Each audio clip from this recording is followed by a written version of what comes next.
30 वर्षांचा अन्याय संपणार का? तासिका प्राध्यापकांचा सरकारला इशारा.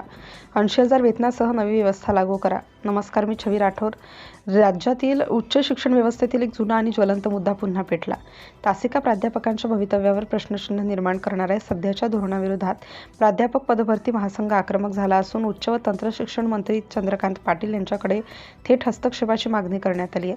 तासिका ही संकल्पनाच रद्द करून तिच्या जागी कार्यकारी सहाय्यक प्राध्यापक हे नवे पद निर्माण करावे आणि या पदासाठी दरमहा किमान 80,000 रुपये वेतन निश्चित करावे, अशी ठाम भूमिका महासंघाने मांडली आहे.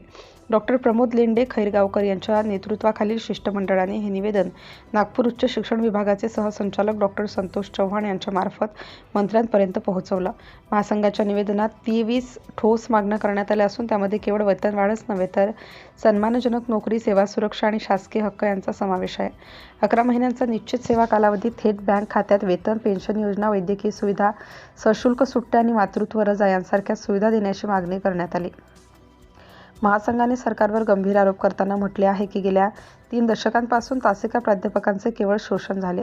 शिक्षण व्यवस्था त्यांच्या खांद्यावर उभी असताना त्यांना ना स्थैर्य, ना सन्मान, ना भविष्य. वारंवार आंदोलन, मोर्चे आणि निवेदन देऊनही सरकारने या प्रश्नाकडे दुर्लक्ष केल्याची खंतही व्यक्त करण्यात आली. याशिवाय आत्महत्याग्रस्त प्राध्यापकांच्या कुटुंबियांना 5 कोटी रुपयांची मदत तसेच राज्यातील हजारो रिक्त पदांसाठी स्वतंत्र प्राध्यापक भरती आयोग स्थापन करण्याची मागणीही करण्यात आली आहे.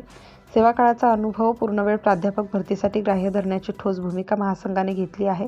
आता केवळ आश्वासन नको, ठोस निर्णय हवा, असा स्पष्ट इशारा देत महासंघाने सरकारसमोर प्रश्न उभा केला.